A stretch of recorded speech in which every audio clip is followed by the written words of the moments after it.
అమరావతికి రెండో విడత భూ సమీకరణపై ఏర్పాటు చేసిన రౌండ్ టేబుల్ సమావేశంలో మాజీ మంత్రి వడ్డే శోభనాధీశ్వరరావు మాట్లాడుతున్నారు. లైవ్ చూద్దాం.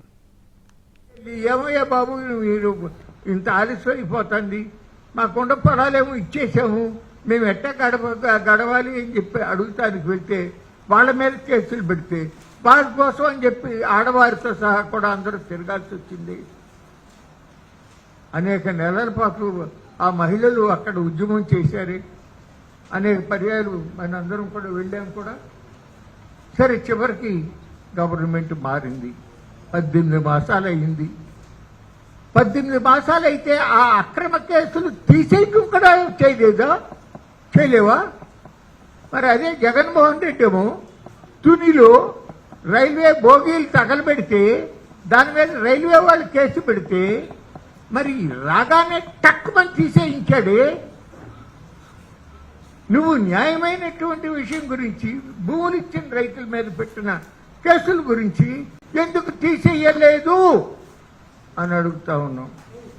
ఈ మధ్యన ఆ మహిళా సోదరిమణులు వాళ్ళు మీటింగ్ వేసుకుని మేము భూములు ఇచ్చిన పాపానికి మమ్మల్ని నానా యాతన పెడుతున్నారు, మాకు చెప్పే మాట వినిపించుకోవటం లేదు, అవమానం పాలవుతున్నాము అని చెప్పి ఆవేదన వ్యక్తం చేస్తే ఈ మధ్య తీశారని వింటా ఉన్నా.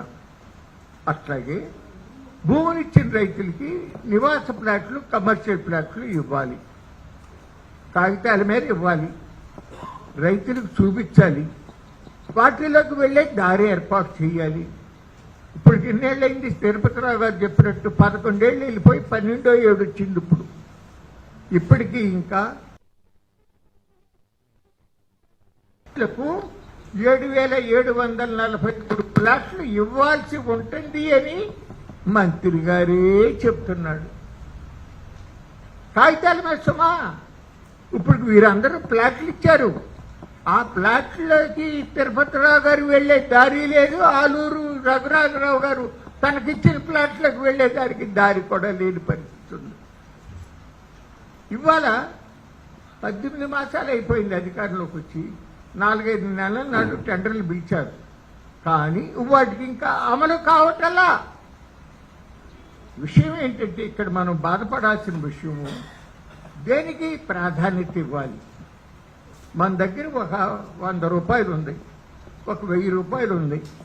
ముందు ఏం కొన్నాం? అత్యవసరంగా కావాల్సింది ముందు కొంటాం, పెద్దగా అవసరం లేదని లాస్ట్లో కొంటాం, అంతే కదా.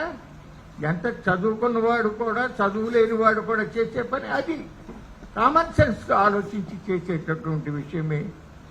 అటువంటిది మరి అప్పుడే తను ఇచ్చినటువంటి వాగ్దానం అమలు చేయకపోగా, టెండర్లు పిలవకపోగా, అప్పటికే 100 అడుగుల లోతులో నుంచి పై ఫౌండేషన్ వేసి G+7 అంతస్తులు కడటానికి వెలగపూడి దగ్గర సెక్రటేరియట్ భవనం కట్టి ఉండగా మళ్ళీ ఐకానిక్ సెక్రటేరియట్ భవనాలు అనే పేరు మీదుగా పెద్ద పెద్ద పెద్ద గోతులు తీసేసి కాంక్రీట్ వేసిన పరిస్థితి.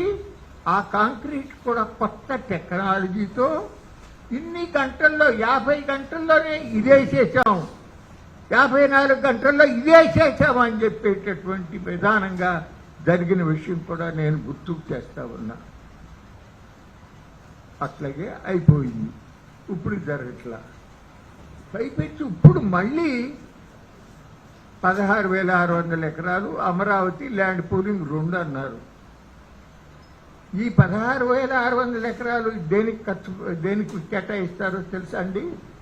కేవలం Amaravati railway line, railway station, smart industries 2,500 ఎకరాలు, రైల్వే స్టేషన్ రైల్వే లైన్కి 1,500 ఎకరాలు.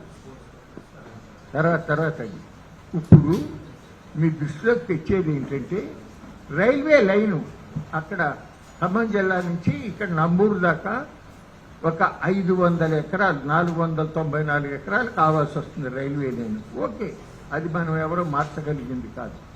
కానీ 1000 ఎకరాలలో